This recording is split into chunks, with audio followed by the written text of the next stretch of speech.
জামায়াতের আমির শফিকুর রহমান ঘোষণা দিয়েছেন যে তারা এখন, আগে 8টা দল ছিলেন একসঙ্গে নির্বাচনী সমঝোতায়, এখন সেখানে আরো 2টি দল যুক্ত হয়েছে।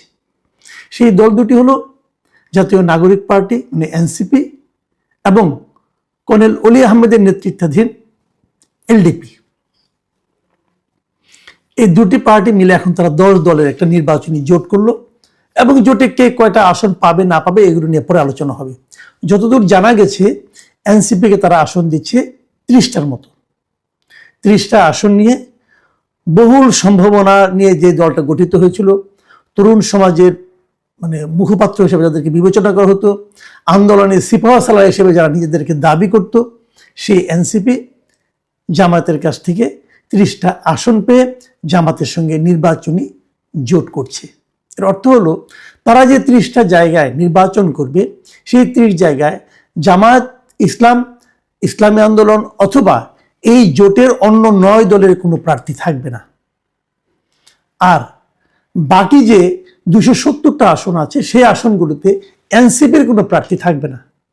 এনসিপি তাদের জোটের প্রার্থীদের পক্ষে কাজ করবে, এনসিপির লোকজন, এবং এনসিপির 30টা আসনে জামাত এবং অন্যরা যদি তাদের সেখানে অবস্থান থাকে তারাও তার জন্য ফাইট করবে। এই হলো নির্বাচনী ঐক্যের মূল ভিত্তিটা। এখন সেই ঐক্যের ফলাফল কি হবে, সামনের দিনগুলিতে কেমন হবে নির্বাচন, 30টার মধ্য থেকে এনসিপি কয়টা আসনে জিততে পারে কি জিততে পারে না, এগুলো নিয়ে বিস্তর আলোচনা কিন্তু এখন সামনের দিনগুলিতে আমরা দেখব, আলোচনা হবে। কিন্তু এর মধ্যে যে ঘটনাটা ঘটতে শুরু করেছে সেটা হলো এনসিপি ভাঙতে শুরু করেছে। এনসিপি থেকে এরই মধ্যে তাদের খুবই শীর্ষস্থানীয় কয়েকজন পদত্যাগ করেছেন এবং সেই পদত্যাগগুলি চোখে পড়ে কেন, এনসিপির যে মুখ ছিল, যারা যে লোকগুলিকে এনসিপির মুখ হিসাবে বিবেচনা করা হতো, ফেস হিসেবে বিবেচনা করা হতো, সেরকম একাধিক লিডার কিন্তু অলরেডি পদত্যাগ করেছেন। আমরা এনসিপির মুখ বলতে আপনারা কাকে বুঝেন বলুন? নাহিদ ইসলাম, উনি এই দলের মানে আহ্বায়ক, আক্তার হোসেন উনি দলের সদস্য সচিব, এর বাইরে কে হাসনাত আবদুল্লাহ, সার্জিস আলম, এই তো। তার বাইরে কে আরেকজন খুব পরিচিত মুখ, ডাক্তার তাসনিম জারা, তারপরে হলো তাজনুভা জাবিন, উনিও কিন্তু খুবই একটা পরিচিত মুখ, আরেকজনকে সামান্তা শারমিন, এও বেশ পরিচিত মুখ। এই যে লোকগুলো, এদের মধ্যে কিন্তু তাসনিম জারা পদত্যাগ করেছেন শনিবার দিন এবং পদত্যাগ করে বলেছেন উনি এই দলের সঙ্গে আর নাই, এবং ওনাকে যে মনোনয়ন দেওয়া হচ্ছে যে আসন থেকে, সেই আসন থেকে নির্বাচন করবেন এবং স্বতন্ত্রভাবে করবেন। আরেকজন তাজনুভা জাবিন, উনিও বলেছেন উনি এই দলের সঙ্গে থাকবেন না। উনি বিশাল একটা পোস্ট দিয়েছেন, সেই পোস্টে তাদের বিরুদ্ধে অনেক কথা বলেছেন, সেগুলি নিয়ে আমি একটু পরে আলোচনা করব। এবং উনি নির্বাচন আর করবেন না, বাট উনি দলে আর থাকবেন না। আর তারও আগে এই দলটির একজন মানে খুবই পরিচিত নেতা মীর আরশাদুল হক, উনি গত বৃহস্পতিবারে যখন আলোচনাটা শুরু হচ্ছে সম্ভবত তখনই উনি এই দল থেকে পদত্যাগ করেছেন। আর জ্যেষ্ঠ যুগ্ম আহ্বায়ক ছিলেন সামান্তা শারমিন। এই সামান্তা শারমিন উনিও বলেছেন যে যদি, উনি পদত্যাগ করেনি এখন পর্যন্ত, উনি বলেছেন যে যদি এনসিপি জামাতের সঙ্গে একটা নির্বাচনী জোট করে, এর জন্য এনসিপিকে কঠিন মূল্য দিতে হবে এবং তারপর তারা নিজেদের বক্তব্যগুলো, নিজেদের এই যুক্তিগুলো তারা নানাভাবে জাস্টিফাই করেছেন। আমরা যদি এই যে নেতৃবৃন্দ যারা নাকি পদত্যাগ করেছেন অথবা সমালোচনা করেছেন তাদের বক্তব্যটা একটু শুনি, তাহলে আপনারা বুঝতে পারবেন যে তারা কেন এই কথা বলছেন। সামান্তা শারমিন স্পষ্টভাবে বলেছেন যে এনসিপির যে এতদিনের যে অবস্থানটা ছিল, তার মূলনীতিটা কি ছিল, যে তাদের যে মূলনীতিটা ছিল সেই মূলনীতির সঙ্গে জামাতের যে রাজনীতি সেটা একদম ভিন্ন। এই হলো ওনার বক্তব্য। এবং উনি বলেছিলেন যে এনসিপিটা গড়ে উঠেছিল যে বিচার সংস্কার ও গণপরিষদ নির্বাচন তথা সেকেন্ড রিপাবলিককে কেন্দ্র করে। আর এই 3টা বিষয়ে যদি কারোর সঙ্গে আপনি মিত্রতা করতে যান, এই 3টা বিষয় হতে হবে তার পূর্বশর্ত, মিত্রতার পূর্বশর্ত। কিন্তু এই পূর্বশর্তগুলো জামাত ধারণ করে না, কাজে জামাতের সঙ্গে মিত্রতা করা যায় না। এর হলো পুরো একটা রাজনৈতিক ব্যাখ্যা সামান্তা শারমিন দিয়েছেন। এবং তাসনুভা জাবিন, যিনি আজকে রবিবার যিনি পদত্যাগ করেছেন, এবং তিনি উল্লেখ করেছেন যিনি কেন পদত্যাগ করে, তাকে কিন্তু আপনার এই ঢাকা 17 আসনে তাকে কিন্তু প্রার্থীও করা হয়েছিল। তিনি বলছেন যে উনি নির্বাচনও করবেন না, উনি এখন মানে আর স্বতন্ত্রভাবেও নির্বাচন করবেন না। এবং তিনি কতগুলো কথা বলেছেন যে এমন এক সময়ে এনসিপি এই কাজটা করলো যে যখন নাকি মানে তারা ঠেলতে ঠেলতে আলোচনা করতে করতে করতে এমন এক সময় গেলো যে আগামীকালকে কিন্তু মনোনয়ন জমা দেওয়ার শেষ দিন, হাত মাত্র একদিন আছে। এই একদিন সময়ের মধ্যে যদি কোনো প্রার্থী চান যে আমি এনসিপিতে থাকবো না এবং আমি স্বতন্ত্র নির্বাচন করব, সেই সুযোগও আর তারা রাখেনি কিন্তু। কারণ আপনারা জানেন যে আমাদের এখানে উদ্ভট একটা নিয়ম আছে। উদ্ভট নিয়মটা হলো, যদি কেউ স্বতন্ত্র প্রার্থী হতে চান তাকে ওই এলাকার টোটাল যে ভোটার আছে সেই ভোটারের 1% ভোটারের স্বাক্ষরযুক্ত কাগজ জমা দিতে হয়। মানে 1% লোক বলবে যে আমি এই ভদ্রলোককে অথবা এই প্রার্থীকে ভোট দিতে চাই অথবা এই প্রার্থীর ভোটার হওয়া উচিত।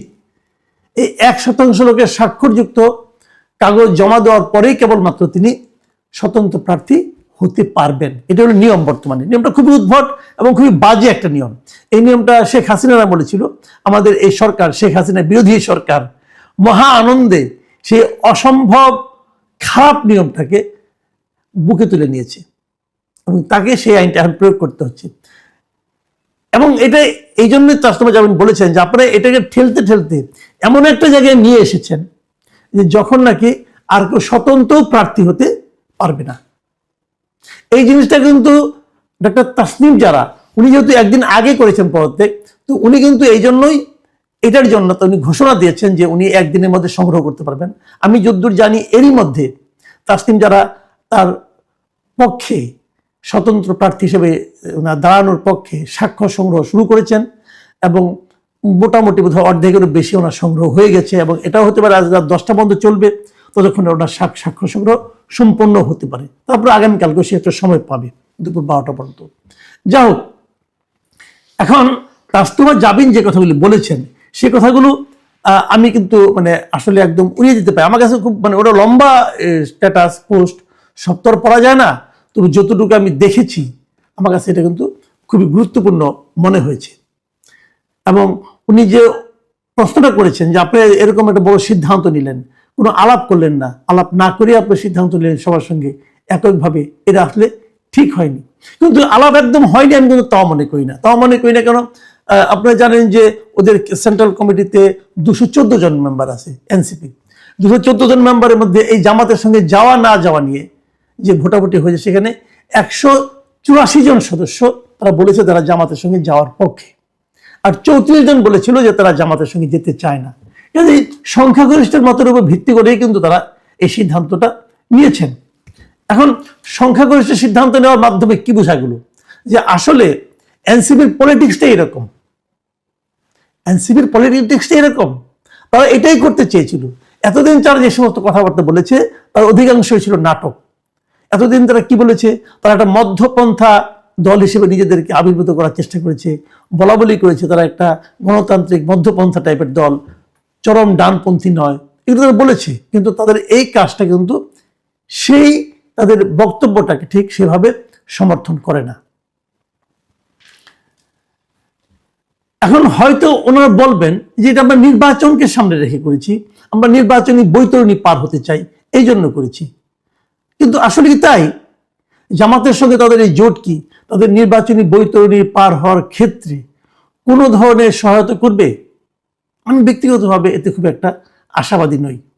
আমি মনে করি না যে জামাতের এমন ভোট আছে, জামাত কোন সিটগুলো এদেরকে দেবে একবার ভাবুন। যেগুলোতে জামাতের খুব সম্ভাবনাময় আসন সেগুলো কি জামাত ওদেরকে অফার করবে? আমার তো মনে হয় না। যেখানে সম্ভাবনাময় নয় জামাতের অবস্থান সেখানে এদেরকে জামাত সমর্থন করলেই কি আর না করলেই কি, এতে কি এনসিপি খুব বেশি একটা আসন পেয়ে যাবে? আমার সেটাও মনে হয় না। মাঝখান থেকে কি হলো, আসনের আসন গেল, মাঝখান থেকে দলটার ইজ্জত গেল। যদি তারা এটাকে ইজ্জত বলে মনে করে, আমি অনেকদিন আগে বলেছিলাম একবার জামাত এই এনসিপির অনেক নেতারা দুঃখিত হয়েছিলেন, আমার স্পষ্ট মনে আছে। আমার সঙ্গে একবার একটা টেলিভিশন টক শোতে বলেছিলাম যে এনসিপির চূড়ান্ত পরিণতি কি হতে যাচ্ছে। যে ভদ্রলোক এখানে ছিলেন এনসিপি, তাকে আমি খুব পছন্দ করি পার্সোনালি, খুবই সোবার টাইপের লোক। এবং আমি দেখলাম যে 34 জন এটা বিরোধিতা করছে তাদের মধ্যে উনিও আছেন। উনিও যখন বুঝবেন, আমি বলেছিলাম জামাত এই এনসিপির অবস্থান হবে আগামীতে। একসময় বাংলাদেশে একটা ফ্রিডম পার্টি হয়েছিল। ফ্রিডম পার্টি যখন হয়েছিল আপনার 75-এর পর, কর্নেল রশিদ ফারুক রশিদ, এরা ছিল এটা প্রধান ব্যক্তি। সেই ফ্রিডম পার্টি কিন্তু আওয়ামী লীগের বিরোধিতা করে গড়ে উঠেছিল এবং আওয়ামী লীগকে তারা ধ্বংস করে দেবে, আওয়ামী লীগকে শেষ করে দেবে, আওয়ামী লীগের অফিসে বোমা মারা, এই সমস্ত কাজ তারা অনেক করতো এবং খুব দাপটের সঙ্গে তারা ছিল। সেই ফ্রিডম পার্টি কিন্তু এখন হারিয়ে গেছে। তো আমি বলেছিলাম যে এনসিপির অবস্থা সেই ফ্রিডম পার্টির মতো হবে একদিন। এটা যখন বলেছিলাম তখন এনসিপি বেশ দাপটের সঙ্গে ছিল। তো ওই এনসিপির ওই লোকটা খুবই ভদ্রলোক আমাকে বলেছিল, ভাই আপনি এনসিপিকে এত আন্ডারমাইন করলেন। আমি বললাম আমি করি নাই, আমি যা বুঝি, যতটুকু দেখেছি, আমার যে অভিজ্ঞতা, সেই আলোকে আমি কথাটা বললাম, আপনি মিলাই নিয়েন। আমার এই অনুষ্ঠান যদি ওই ভদ্রলোক দেখে থাকেন এখন, তো ওনাকে আমি বলবো আপনাকে আমি কি বলেছিলাম।